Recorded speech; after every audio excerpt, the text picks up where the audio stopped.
दूसरों की कहानियाँ, क्या वे सिर्फ उनकी बातें होती हैं या हमें भी उनसे कुछ सीखने को मिलता है? आज हम लेकर आए हैं अपने नए सीज़न ज़िंदगी की पहेलियों का नवा एपिसोड, अजनबी की डायरी। एक पुराने पुस्तकालय की धूल भरी शेल्फ में आदित्य नाम के एक युवक को एक पुरानी जीर्ण शीर्ण डायरी मिली। डायरी पर कोई नाम नहीं था, बस एक खराब हो चुका कवर था।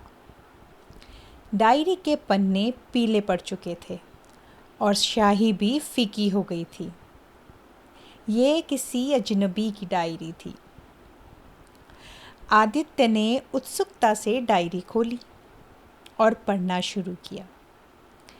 डायरी में एक ऐसे व्यक्ति के अनकहे सपने, डर, उम्मीदें और जीवन के संघर्ष लिखे थे जिसे वह जानता तक नहीं।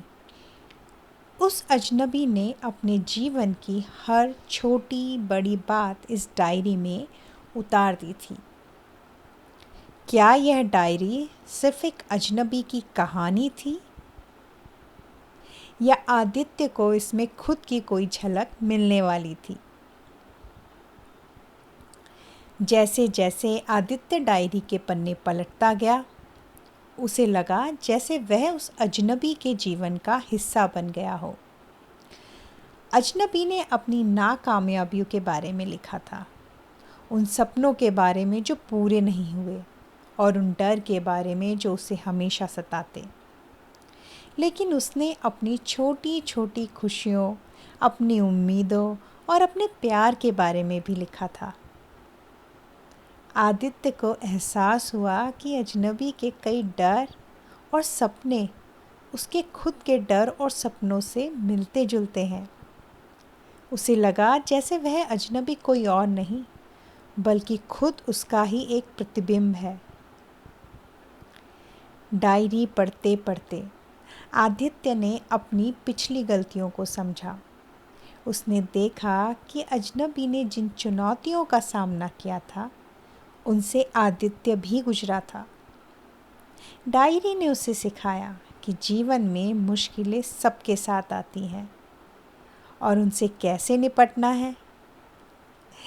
उसे यह भी समझ आया कि हर इंसान, चाहे वो कितना भी अजनबी क्यों ना हो, एक जटिल और खूबसूरत कहानी अपने अंदर समेटे होता है।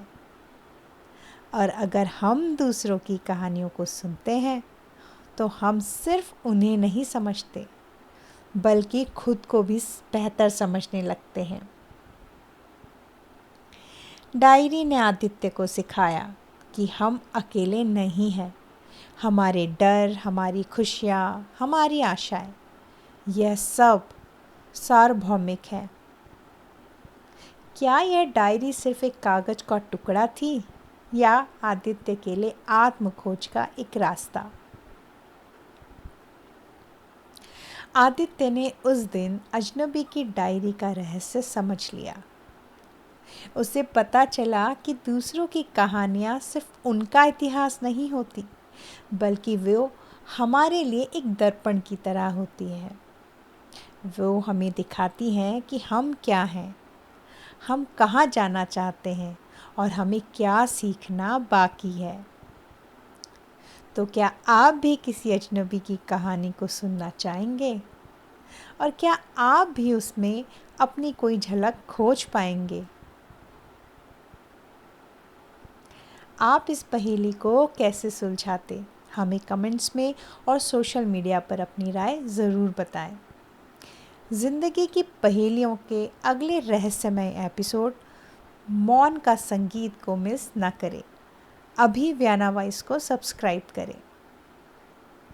जुड़े रहें वियाना वॉइस के साथ, क्योंकि यहाँ कहानियाँ नहीं, जीवन की पहेलियाँ सुलझाई जाती हैं। मिलते हैं अगले एपिसोड में।